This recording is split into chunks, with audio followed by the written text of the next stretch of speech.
వందనాలండి. ఈరోజు ఏప్రిల్ 2 పవిత్ర గురువారం. మత్తయి 26:18లో అందుకాయన, మీరు పట్టణమందున్న ఫలాని మనుషుని యొద్దకు వెళ్ళి, నా కాలం సమీపమైనది, నా శిష్యులతో కూడా నీ ఇంట పస్కాను ఆచరించదనని బోధకుడు చెప్పుచున్నాడని అతనితో చెప్పుడు అనెను. యెరూషలేములో పస్కా పండుగ సందడి మొదలైంది.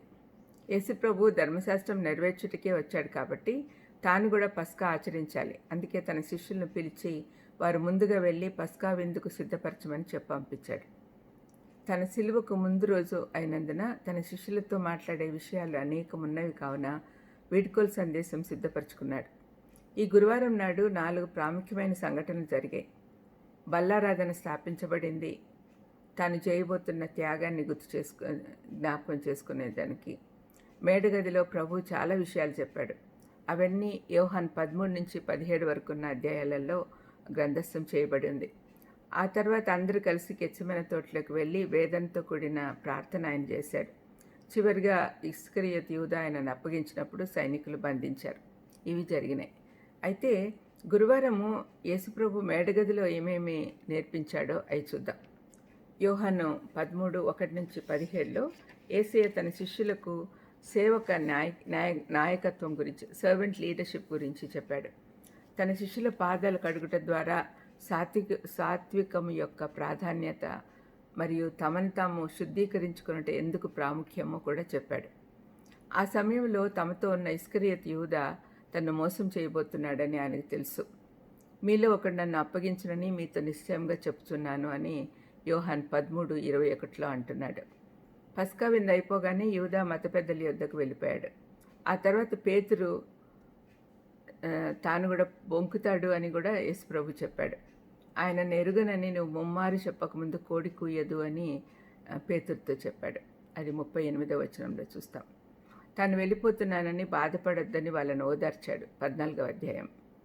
తాను వెళ్ళి తన తండ్రి ఇంట్లో వాళ్ళ కొరకు స్థలం సిద్ధం చేసి తిరిగి వచ్చి వారిని తీసుకొని వెళ్ళడానికి వస్తాను అన్నాడు. తానే మార్గం, సత్యం, జీవం అని చెప్పాడు.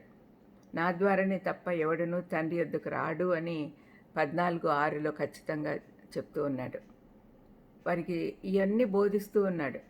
తన తర్వాత వారి యొద్ద ఉండుటకై పరిశుద్ధాత్మని పంపిస్తానని, లోకం అంతం వరకు ఆయన వారితో ఉంటాడని చెప్పాడు, వాగ్దానం చేశాడు. ఆ తర్వాత యోహాను 15లో ద్రాక్షవల్లి తీగలను గురించి మాట్లాడాడు. తాను ఎదుర్కొన్నట్లుగా వారు కూడా లోకంలో శ్రమపడాల్సి ఉంటుంది అని కూడా హెచ్చరించాడు.